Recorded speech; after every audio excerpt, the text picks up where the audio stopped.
Shwmae? Yn y fideo hwn, dwi'n mynd I ddangos sut I gael gwared o'r cleciadau ac hefyd yr hysiadau yn yr ffail audio.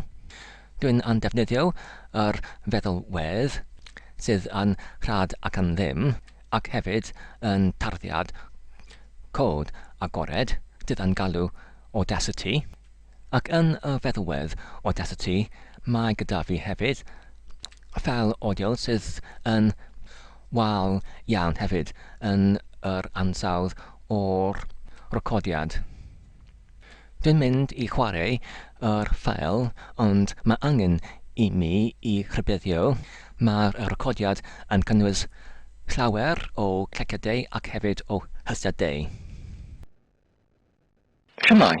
Yn y fideo hwn, dwi'n mynd I dangos sut I greu tabl yn y gronfa data.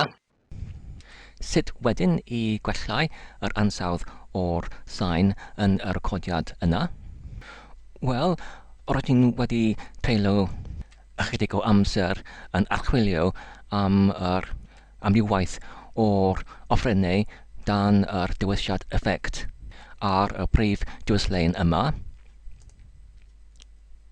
Ac dwi'n wedi treulio ychydig o amser enghraifft yn defnyddio yr dewisiad click removal ac hefyd yr noise removal, ond gyda'r offrennau oedd ar gael, nad oeddwn ni'n yn llwyddiannus I cael gwared o'r trwst I gyd.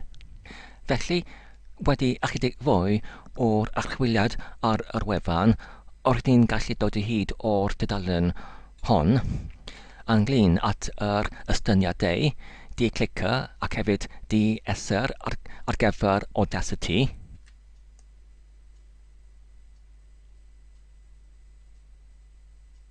I ddefnyddio y dau offeren neu ystyniad ar gyfer audacity, mae'n angen I lawrlwytho yr dau ffail oddi wrth y dudalen hon, fel rydyn ni wedi ei wneud. Ac wedi hynny, mae'n angen I copio y dau ffail ac i'w pastio nhw yn y ffolder cywir dan y ffolder audacity. Felly, mae'r audacity ar fy gyfrifiadur wedi ei osodwyd dan programs rhyfachau crwn x86 audacity, ac dan hynny mae'n angen I pastio y dau ffail yn plug cysylltnod ins fel hwn yma. A dyna ni. Wedyn mae'n angen I aildrychu audacity.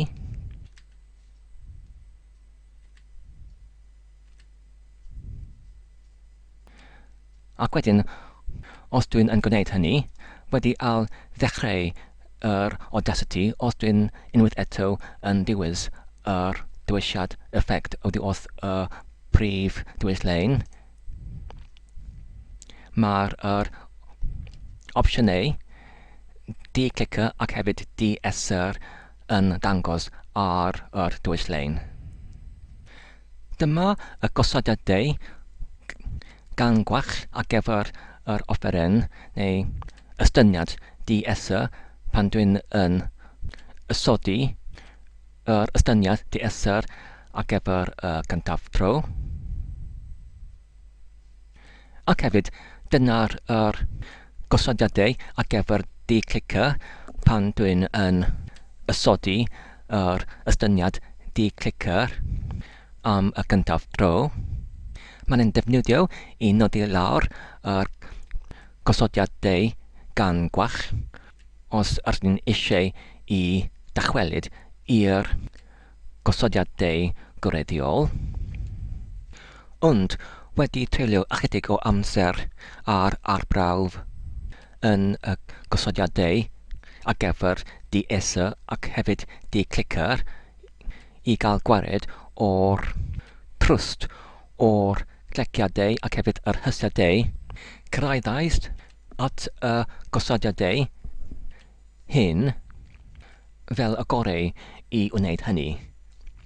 Ar gyfer yr ystyniad deesser, mae'r gosodiadau fel hwn yma.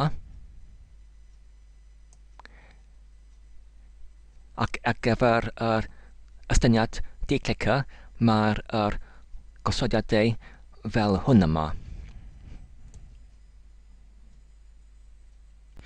Felly, i gymwysio yr ystyniadau ar yr recordiad eraill, yn gyntaf, bydd eisiau i dewis effect wrth y prif dewis lein, ac wedyn fydd angen i dewis deesser,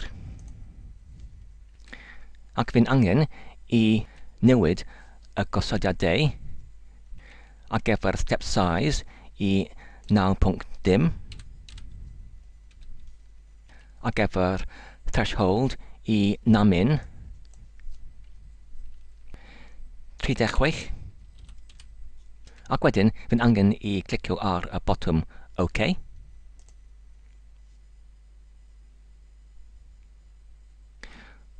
Ac wedyn, wedi rhedeg yr ystyniad ar y recordiad, mae'r recordiad yn sonio fel hyn. Shwmai, yn y fideo hwn, dwi'n mynd i dangos sut i greu tabl yn y gronfa data. Wedyn, y cam nesaf yw i dewis effect unwaith eto, ac wedyn i dewis nawr declicker. Ac wedyn, fydd angen i newid yr osodiadau yn yr ystyniad declicker fel hwn yma. Mae angen maximum click length i fod 1, ac mae angen minimum time between clicks i fod yn 1. Ac wedyn, fydd angen i clicio ar y botwm OK.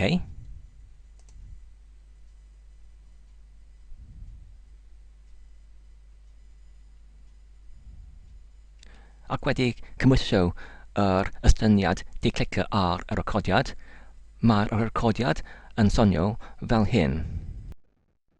Shwmai, yn y fideo hwn, dwi'n mynd i dangos sut i greu tabl yn y gronfa data. Mae'r cleciadau ac hefyd yr hysiadau o'r trwst yn y recordiad eraill greiddiol wedi ei diflannu. Diolch yn fawr am eich gwylio am y fideo hwn. Tan y tro nesaf, hwyl.